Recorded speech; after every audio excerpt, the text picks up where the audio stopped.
내가 호주보다 어떻게? 아니.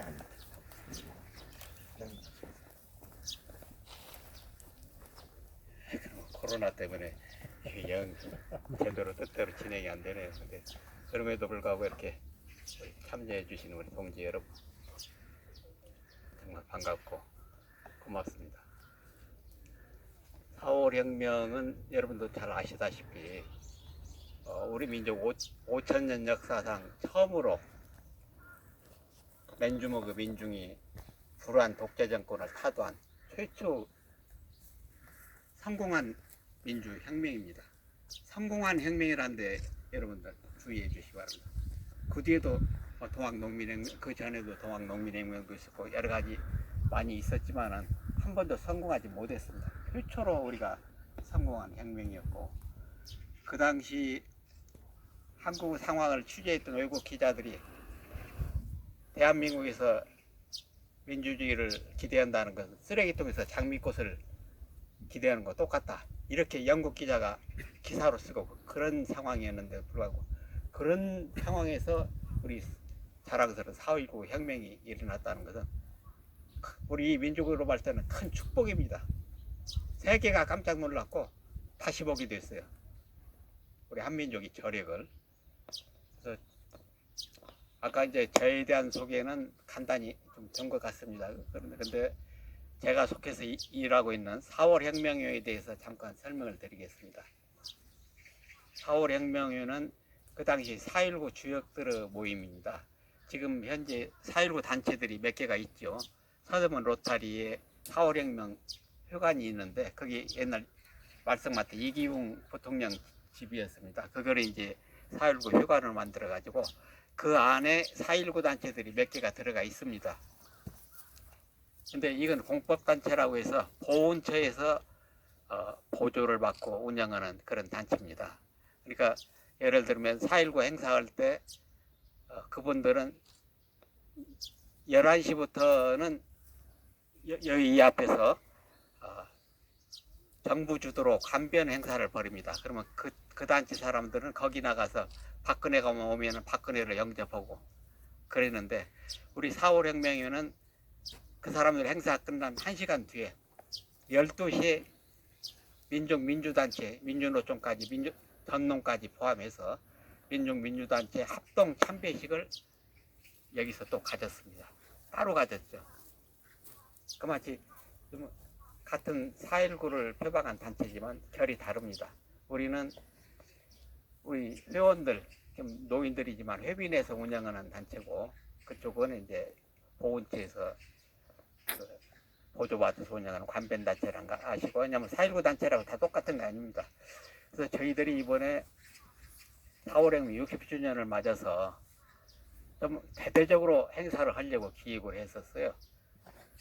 무슨 행사를 기획했냐면은 강화문 내거리에 그 당시 각 대학생들까지 포함해서 적어도 수만 명이 모여서 4.19 혁명 공간에서 학생들이 외쳤던 통일을 한번 요구하는 시위를 해보자. 그러고 광화문에서 청와대까지 행진을 하자. 이런 기획을 했었습니다. 이게 4.19 공간에서 대학생들이 가장 역점돼서 벌린 활동이 통일운동이었습니다. 그 잘 좀 알려져 있지 않죠. 이따 설명을 좀 드리겠습니다. 그래서 그런 기획을 했었는데 코로나 때문에 광화문 사용을 못한다고 그래서 그 행사가 무산이 되고 말았어요. 참 안타깝죠. 그래서 지난 4월 18일 날 우리 회원들만 조촐하게 여기 와서 참배하는 걸로 대신하고 말았습니다. 오늘 이 행사도 그렇지 않았으면 좀 더 많은 학생들, 많은 회원들이 와서 좀 뜻깊게 좀 멋있게 좀 진행할 수 있었는데 그렇지 못한 게 좀 아쉽지만 오늘 그래도 이렇게 씩씩한 청년들을 보니까 뭐 힘이 나는 것 같습니다. 우리 4.5 혁명은 우리 민중이 승리한 최초 혁명이었고 우리 헌법 전문에도 대한민국은 불의의 한간 4.19 이념을 계승한다고 분명히 못 박혀 있습니다. 그리고 비록 4월 혁명이 박정희 일당이 5.16 쿠데타로 좌절을 겪었지만은 그 정신만은 연면이 흘러가지고 5.18 민중항쟁, 6월 민주화운동, 최근의 촛불 시위까지, 촛불 혁명까지 연면이 이어져 왔다고 생각합니다. 저희 사령부 회원들은 지금 80 이쪽 저쪽인데 지난번 박근혜 퇴진 시위 때 23번의 집회가 있었는데 한 번도 빠짐없이 저희 노인들이 촛불 들고 참여를 했었습니다. 지금도 현재 뛰고 있는 살아있는 정신이 살아있는 조직이라고 볼 수 있습니다. 그러면은 여기서 4월 혁명이 그러면 왜 일어났고 그 당시 시대 상황이 어땠는데 일어났느냐, 그리고 전개 과정은 어떻게 됐느냐, 여기에 대해서 제가 좀 설명을 해드리도록 하겠습니다.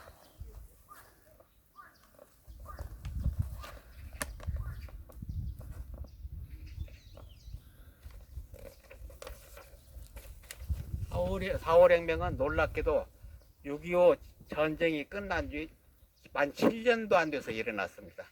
전쟁이 끝난 지 7년도 안 돼서 민주주의를 요구하면서 그렇게 목숨 바친 시위들이 일어나는데 전 세계가 깜짝 놀랄 일입니다. 전쟁의 참화 속에서 어떻게 4월 혁명이 일어날 수 있을까?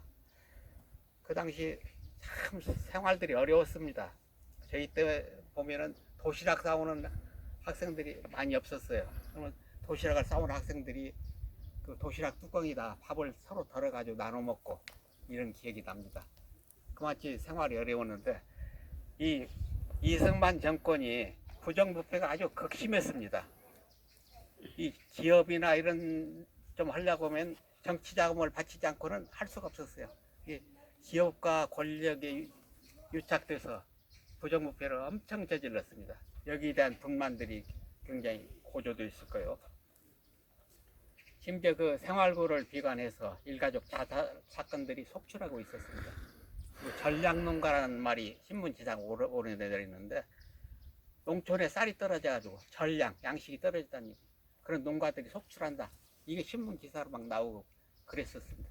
이렇게 어려운 상황이었습니다. 그리고 그 당시 우리나라는 완전히 친일파들의 나라였습니다. 그 친일파들을 처단하기 위해서 반민특위를 만들었는데 이승만이 경찰들을 시켜서 반민특위 종사자들을 전부 몰아내버리고 문을 닫아버렸어요. 그러니까 해방 후에 친일파를 몰아내고 민족정기를 바로 세울 절호의 기회를 이승만이 발로 차버렸습니다. 이승만은 왜 그랬을까요? 미군이 점령군으로 이제 우리 한국에 진주한 건 아시죠? 해방군이 아니라 메가더가 여기 하지가 들어올 때 점령군이란 표현을 썼습니다. 점령군으로 들어와서 올 때 미국에서 같이 들어오는 게 이승만입니다. 이 국내에 자기 정치 기반이 하나도 없었어요. 그러니까 이승만은 그 친일파들을 자기 정치 기반으로 삼은 겁니다. 그래서 그 당시 군이나 경찰, 고급 공무원 그 7, 80% 이상이 친일파들이 장악을 하고 있었습니다. 여기 완전히 민족 정기가 땅에 떨어져 있었죠. 이 양심 있는 청년 학생들 그 꼴을 그냥 보고 있을 수만 없었습니다. 이게 아주 지금 여기 호흡에서 보시면 알겠지만 중고등학생까지 나올 수밖에 없는 그런 상황이었다. 그런 거 말씀드리고요. 그리고 언론 탄압이 아주 극심했습니다. 경향신문 같은 건 그때 카톨릭 계통으로 상당히 필봉이 날카로웠는데 칼럼 하나를 문제 삼아서 폐간을 시켜버리고 이런 지경이 빠져 있었습니다. 그래서 이 4.19 혁명은 이런 이승만 정권을 부정부패하고 또 하나 이제 혁명이 일어날 수밖에 없었던 이유가 부정선거 획책입니다. 이 두 가지가 큰 이유가 돼서 일어났습니다. 지금부터 그 부정선거에 대해서 이 얘기를 좀 해드릴게요. 이 얘기가 맞습니다. 이승만이 갖다 12년을 권력을 노렸는데 부패할 수밖에 없었죠. 근데 이제 이승만이가 또 영구히 자기가 집권하기 위해서 그 당시 헌법은 내각 책임 대통령, 전 부통령까지 두는 그런 제도였는데 초대 한해 중임까지 번만 중임 조항이 있었어요. 대통령은 두 번에 걸쳐서만 할 수 있다. 이런 조항이 있었는데 이승만이가 세 번, 네 번 계속 하기 위해서 이 중임 조항을 철폐를 시도를 했습니다. 그게 이제 유명한 4.4.5 개헌이라고 책에서도 가끔 나오는 얘기인데, 그 중임 조항을 철폐하기 위해서 이제 국회 안을 올렸는데, 그 당시에 최재 국회의원 수가 203명이었는데 그 자유당 표가 135표가 나왔어요. 136표면은 3분의 2가 돼가지고 이 중임조항을 철폐하고 이승만이가 영구히 혼자 해먹을 수가 있는 그 헌법 개정안을 올린 건데, 한 표가 부족해가지고 그 부결이 되고 말았습니다. 그 당시 그때가 이제 토요일이었는데 이승만이 노발대발해서 청와대로, 그 당시에는 경무대라고 했습니다. 경무대로 이제 국회 간부들을 불러가지고 굉장히 이제 질책을 했습니다. 어떻게든지 방법을 찾아내라. 국회에서 이제 부결 서포 땅땅 했는데도 압력을 넣은 거예요. 어떻게 방법을 찾아내라. 이 사람들이 뼈를 넣은 게 수학자한테 물어보니까 135는 203명의 135는 135.333이다. 그러니까 4.4.5에 보면 333을 떼어놓으면 135다. 그러니까 이건 135가 개헌선에 할 수 있는 적정한 선이다. 이렇게 해서 뒤집어버려 말았습니다. 이게 사람을 4.4.5에 해가지고 135.333을 4.4.5에 한다고 해서 뒤를 떼어놓고 135명 5표가 나왔으니까 이건 합법적으로 통과된 거다. 이건 말도 안 되는 얘기죠. 근데 이런 누구나 납득할 수 없는 그런 파렴치한 짓을 이승만이 저질렀습니다. 그 다음에 이제 이렇게 자기 헌법을 고쳐놓고 나니까 뭔 생각을 했냐면 영구집권을 해야 되는데, 바로 이제 60년에 정부 통령 선거가 있었어요. 근데 민주당 후보가 이제 조병옥 박사라고 이제 그분이 있었는데, 이분이 선거 유세 도중에 아파가지고 미국 육군병원에 입원을 했어요. 미국 가서 입원하고 있었는데 2월 달에 병원에서 갑자기 죽어버렸습니다. 급설을 했어요. 그러니까 야당 후보가 선거 한 달 남겨놓고 죽어버리니까 대통령은 그냥 공짜로 부전승을 해버린 겁니다. 그러면 그걸로 이제 만족했으면은 아주 사후랭이 일어나지 않았습니다. 근데 그 당시 법에 대통령 유고 시에는 부통령이 승기한다 이런 규정이 있었어요. 근데 그 당시 이승만이 나이가 84살이었습니다. 그래서 언제 이제 죽을지 모르는 그런 나이다. 그러니까 내가 죽고 나면 이 민주당의 부통령이 이제 대승을 할 텐데 그러면 안 되지. 어떻게든지 부통령도 자유당에서 먹여야 되겠다. 그렇게 해서 이제 뼈를 낸 게 부정선거 계획을 한 겁니다. 근데 부정선거 그 계획도 지금 생각 황당한 계획이에요. 3인조, 5인조 투표라고 들어봤어요? 3사람, 5사람 조장을 세워가지고 공개 투표를 하는 겁니다. 이게 우리 임 교수가 조장이면은 자기가 5인조 조장이면 4명을 데리고 와서 누구 찍었냐고 임 교수한테 보이고 나가야 돼요. 이런 식으로 투표를 하고, 또 40%를 사전투표, 미리 투표함에 40% 채워놓고 투표를 시작하는 거예요. 그래서 사전투표. 또 올빼미표, 피아노표. 피아노표는 뭔지 아시죠?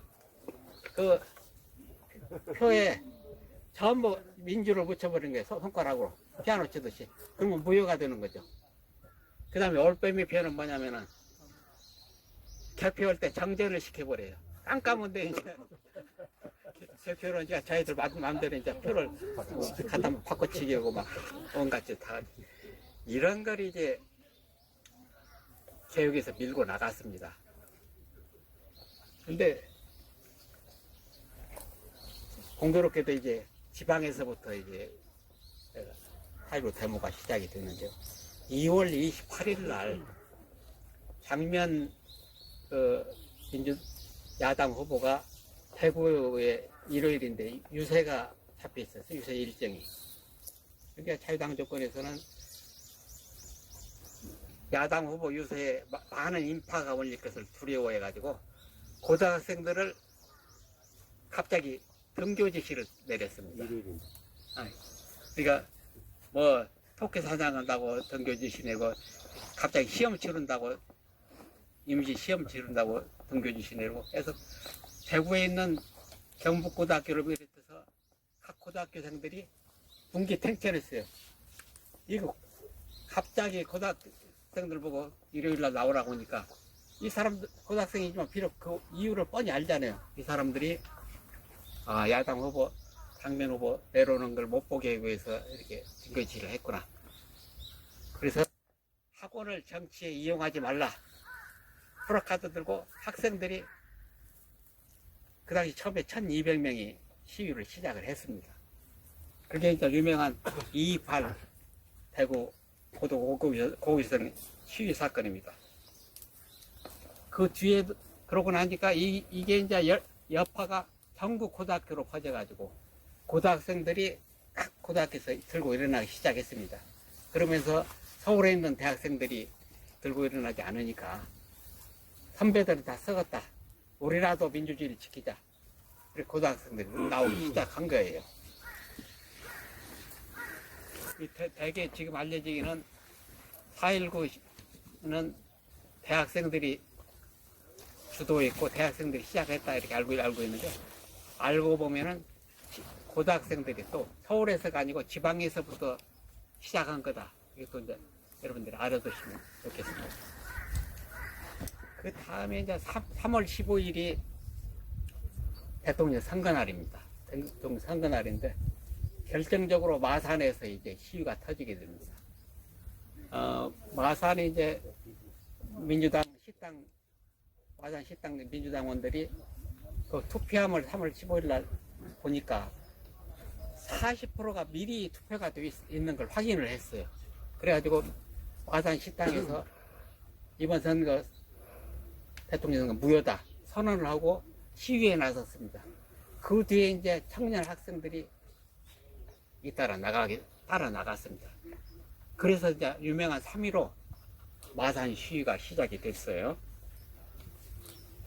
이날 경찰이 발포를 하게 됩니다. 발포를 해서 9명이 죽고 80여 명의 중상자가 나왔습니다. 근데 경찰은 그때 어떤 짓을 했냐. 죽은 학생들 호주머니에 브롬 삐라를 넣어가지고 이게 공산 세력이 뒤에서 사주해서 일으킨 데모다. 그래서 좌익 폭동으로 조작을 했습니다. 그 정부에서도 마산 시위 배후에는 좌익 세력들이 있다. 그래서 완전히 좌익 폭동으로 마산 시위를 몰고 갔습니다. 그 다음에 이제 또 문제가 되는 건 뭐가 문제가 된다면 응? 앉아. 그래요. 야, 그래 좀 앉아서. 나도 좀 앉아서 할게. 앉아서. 농구 선수들이 허리 다치면 큰일 나. 앉아. 편안하게 앉아. 헬기로 갈까요? 아니 더워서 하고 식당 가서 식당 예약했으면 천천히 이런 식으로 안 돼요.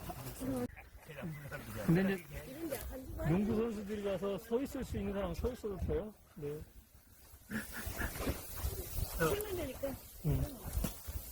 마산에서 뭐 어떤 일이 벌어졌냐. 이름하는 김주열. 저기 앉아.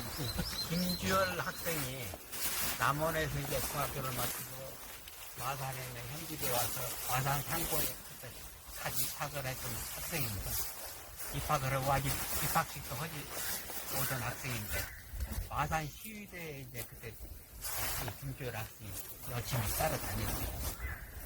근데 이 학생이 보이질 않는 거예요. 그러니까 마산에서 보이질 않으니까 남원에서 이제 박한주 여사라고 김주열 학생 어머니가 와가지고 매일을 울며 시내를 누겼어요. 우리 주열이 본 사람 있냐?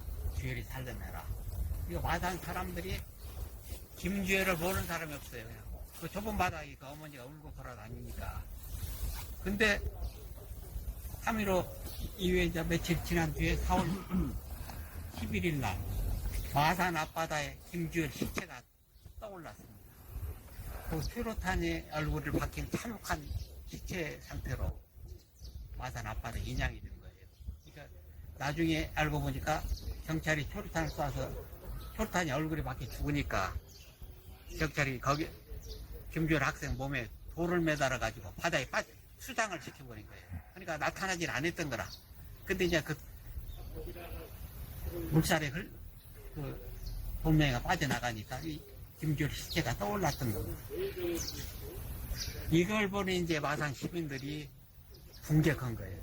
전부 다 들고 일어났습니다. 마산 시민들이. 이날 또 경찰이 발포를 해서 2명이 그 자리에 또 숨졌습니다. 이렇게 되니까 이제 전국에서 이제 들끓기 시작을 했죠. 근데 결정적으로 이제 또 4.19에 가까워지는 게 4월 18일 날 고대생들이 3,000명이 이제는 우리 대학생들 나설 때다 해가지고 고대 교정에 모여서 시위에 들어갔습니다.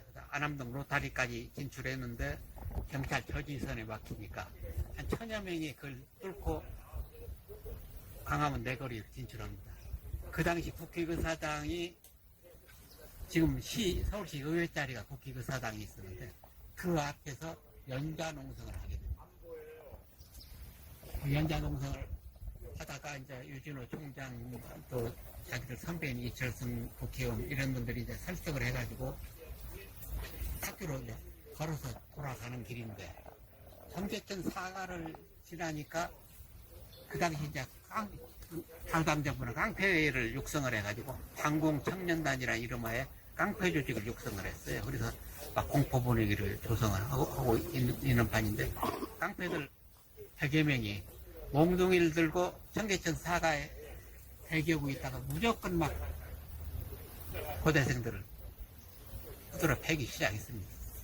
그래서 그 당시 200여 명이 길바닥에 널브러지고 말았습니다.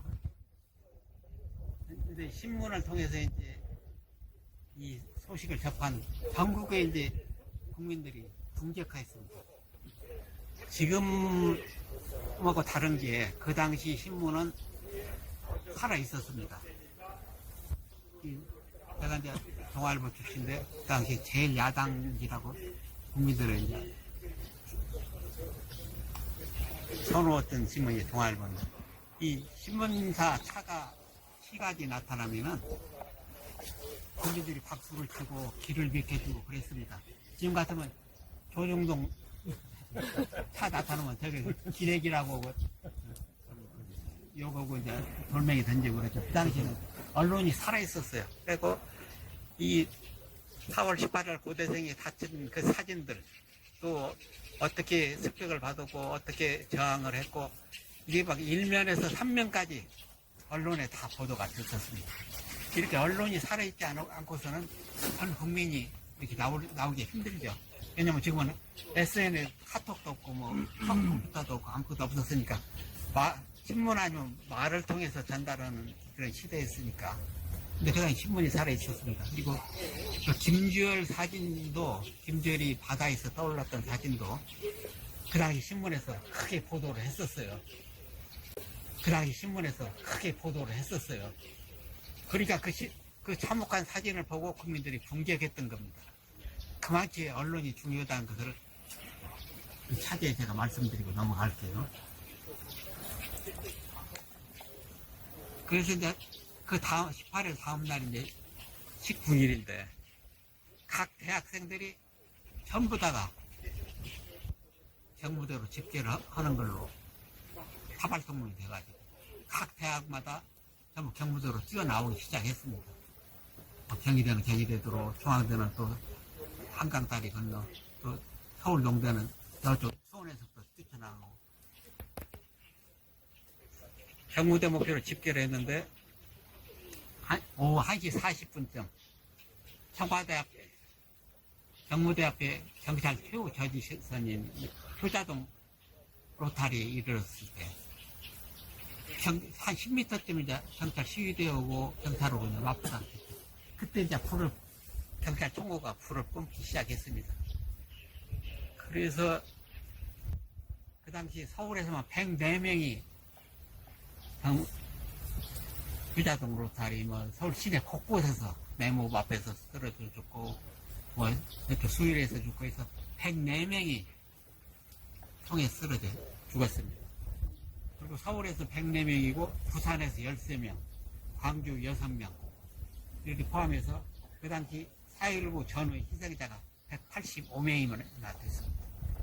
엄청난 희생자들이.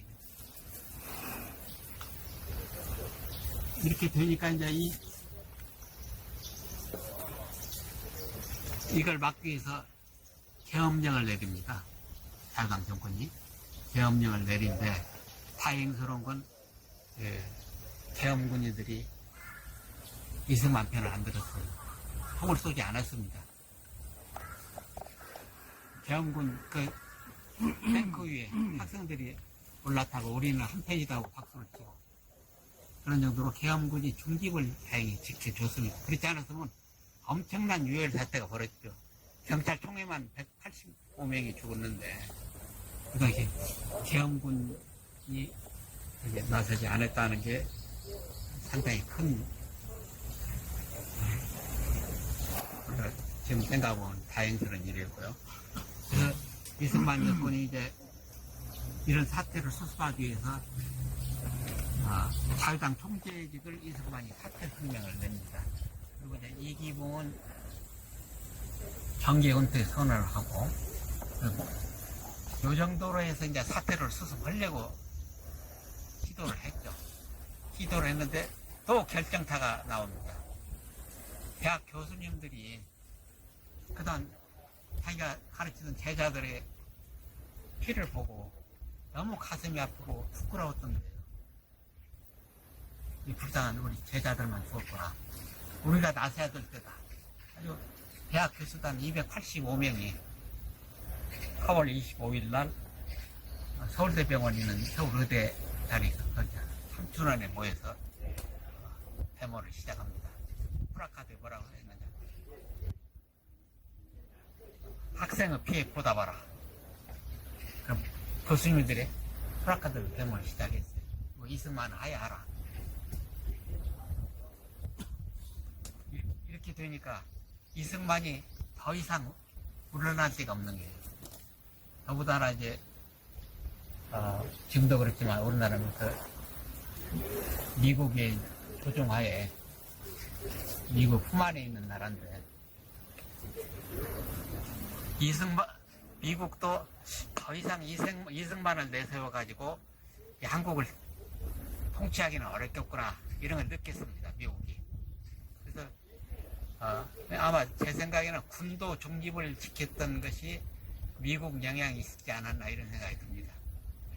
왜냐면 군을 동원해서 이승만 편을 쓰게 되면 이 나라 민심이 완전히 이제 뒤집어질 걸 미국에서는 염려했죠. 또 이제 양케 고문 얘기가 나올 수밖에 없는 거고, 그 당시 상황이. 이 군대가 미국의 손아귀에 있다는 건 뭐 지금도 그렇지만 다 아는 사실 아니에요. 이 미국에서 그때 이제 그럴 수밖에 없는 상황이 있었어요. 이승만을 믿고 통치를 하다가는 안 되겠구나. 이승만이 그런 낌새를 눈치채고 하야를 결심합니다. 4월 26일 날 이승만이 하야를 성명을 발표를 합니다. 이 대통령이 하야를 하면은 그 당시에는 수석 국무위원이 대리를 하게 됩니다. 허정이란 분이 외무장관이 수석 장관이었어요. 허정이 이제 과도내각을 꾸려가지고 내각제 개헌을 했습니다. 대통령제가 이렇게 말씀이 많이 내각제로 만듭니다. 그래가지고 내각제 개헌안을 통과시키고 7월 29일 총선거를 해서 8월 달에 이제 민주당이 압승을 해가지고 장면 총리가 민주당이 정권을 갖게 됩니다. 그런데 이 문제는 뭐냐, 이 군인들이 호시탐탐 이 정국을 지켜보고 있었어요. 그러니까 좀 많은 사람들이 얘기하기는 박정희가 민주당 정권에 들어서는데 무능해서 그걸 보다 못해서 쿠데타를 일으켰다. 5.16 지지 세력들은 그렇게 얘기합니다만은 저희가 아는 상식으로는 박정희가 4.19 전에도 쿠데타를 일으키려고 모의를 하고 계획을 다 세웠었습니다. 근데 4.19가 일어나니까 연기를 했던 거예요, 쿠데타를. 그렇지 않았으면 박정희가 아마 4.19 아니라서 그 전에 쿠데타를 하고 말았을 겁니다. 그래서 어쨌든 12년 독재 권좌에서 이승만이 물러났습니다. 물러났는데 여기서 이제 우리가 주목해야 될 건 4.19 이후에 학생들은 뭐를 했느냐. 학생들이 통일운동에 관심 갖기 시작했습니다. 이 나라 이렇게 어렵고 경제적으로나 정치적으로나 사회적으로 이 모든 고난이 조국이 분단된 데서부터 나오는 거 아니냐. 이 조국이 통일되기 전에는 민주주의도 어렵겠다. 통일운동을 하자. 통일운동에 이제 대학생들이 나서기 시작을 했습니다. 그래서 9월에 이제 통일운동 심포지움이 열고 11월에 이제 서울대 민족통일학생연맹이라고 서울대 최초로 통일운동 단체가 조직이 됩니다. 그 이후에 이제 각 대학에서 전국 각 대학에서 통일운동 조직들이 속속 결성이 됩니다. 그래서 그 다음에 이제 61년 5월 5일 날 전국 민족통일 전국 학생연맹이 이제 결성대회를 발기해서 갖게 되는데 그 자리에서 북쪽 학생들한테 제의를 합니다. 북쪽 김일성 대학 학생들을 비롯해서 학생들에게 우리 판문점에서 만나자. 남북 학생회담을 하자. 이 땅이 네 땅인데 오도 가도 못하느냐. 가자 북으로 오라 남으로 만나자 판문점에서. 이런 구호를 내들고 학생들이 통일운동에 나서게 됩니다. 근데 이제 이렇게 되니까 5월 16일 날 박정희 일당이 탱크를 몰고 한강을 넘었죠. 그게 바로 5.16입니다. 5.16 쿠데타입니다. 그래서 5.16 쿠데타로 이 4.5 혁명이 좌절되고 말았죠.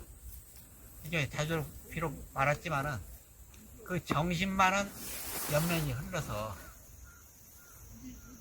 5.18 민중항쟁, 87년 6월 민주화운동, 지난 2년 전에 촛불 항쟁 이렇게 이어져 연면이 내려오고 있다. 그래서 이 4.5 혁명 정신을 우리가 어떻게 살려내고 우리가 4.5 혁명을 어떻게 기르느냐 하는데 우리 민족이 우리나라에 미래가 있다고 그렇게 생각합니다. 그래서 그동안 4.5 혁명이 전개된 과정을 쭉 지켜보면은 크게 세 가지 기본 정신이 내재해 있다고 이렇게 봅니다.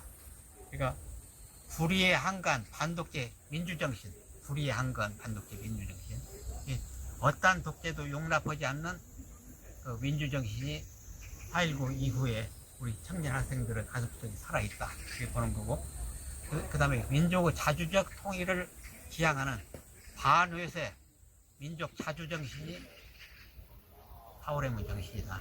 그러니까 자주정신, 우리 민족끼리 통일을 지향하자. 자주정신.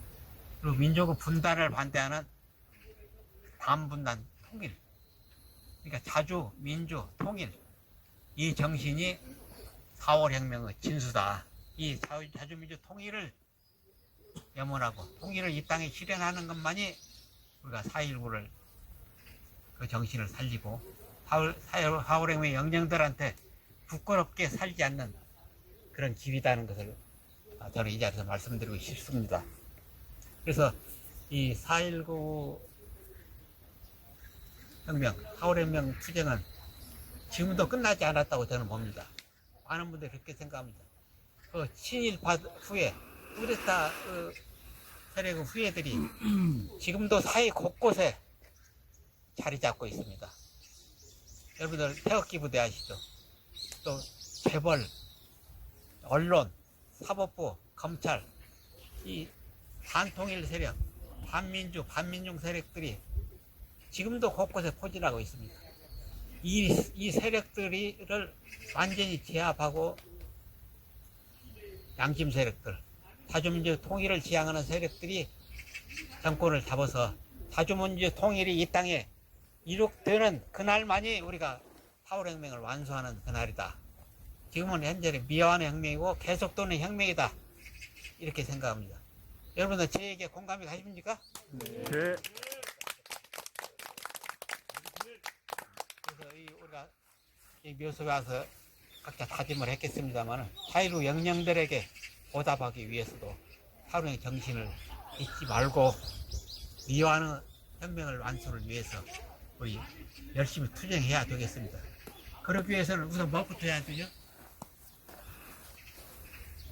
사회개혁부터 해야 됩니다. 그동안 뭐 쌓이고 쌓인 분단 적폐 이거 말끔히 씻어놔야 됩니다. 이 적폐청산, 사회대개혁, 그리고 우리 민족끼리 자주 통일 이 길을 향해서 우리가 4.19 영령들 앞에서 매진할 것을 다 같이 결의를 다져 주셨으면 고맙겠습니다. 이 정도만 마치겠습니다. 우리들에게 4.19 정신을 심어주신 우리 정동익 4월 혁명의 회장님에게 다시 한번 여러분 뜨거운 감사의 박수를 부탁드립니다. 예, 고맙습니다. 잠깐 그리고 식사하러 가기 전에 인사를 드려야 될 분이 한 분 계세요. 우리 계승연대 이사장님이 다섯 분이 앉아서 저기 계시는데 이사장님 나오시죠. 잠깐 나오시죠. 예. 이사장님은 계승연대 대표이시니까. 먼저 모셔야 하는 자, 여기서 그냥 서서 짧게 인사하겠습니다. 제가 목소리가 우리 아버님 별명이 있는데 그건 한 말씀만. 우리 아버님 닮아갖고 저 기차 화통까지 안 삶아도 좀 큰 편이니까 없어도 될 것 같아요. 고맙습니다. 약간 덥긴 한데 그래도 나온 매치니까 괜찮았죠?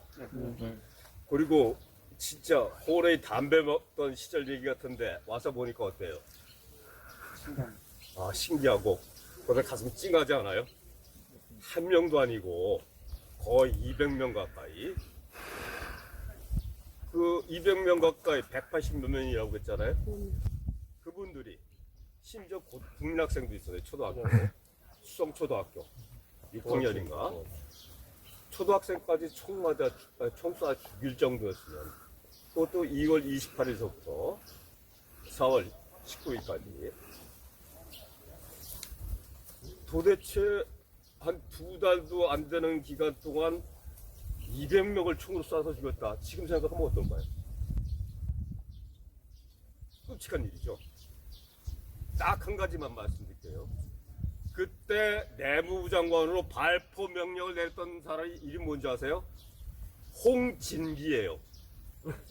일제시대 때 친일 판사를 했었고 이승만 때 내무부 장관 하면서 데모하는 사람 어린애건 여자건 할아버지건 할머니건 무조건 쏴서 죽여라 라고 발포 명령을 내린 사람이 홍진기고 그 다음에 아까 저희 회장님 말씀하신 것처럼 그 공산당 놈들이 북한에서 시켜서 마치 전두환이가 5.18 북한 공작원들 뭐 이렇게 해서 했다는 것처럼 조작한 것처럼 용공 조작으로 만들라고 지시했던 놈이 홍진기라는 놈이에요.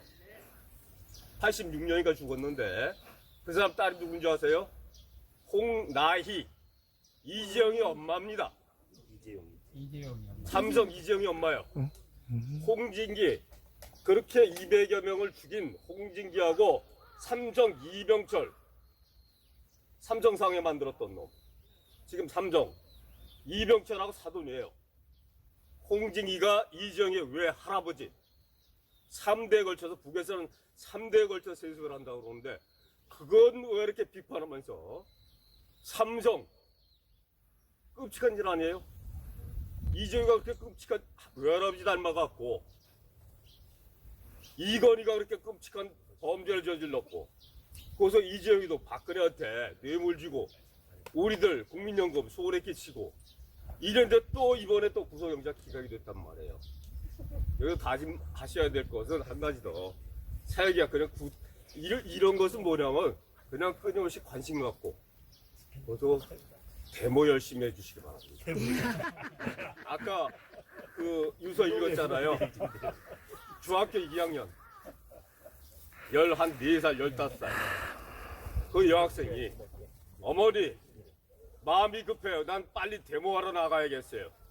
그런 분들이 있어서 이만큼이라도 자유롭게 말할 수 있고 이만큼이라도 긴급구제금 이런 것도 받을 수 있고 조금 더 잘 살 수 있어요.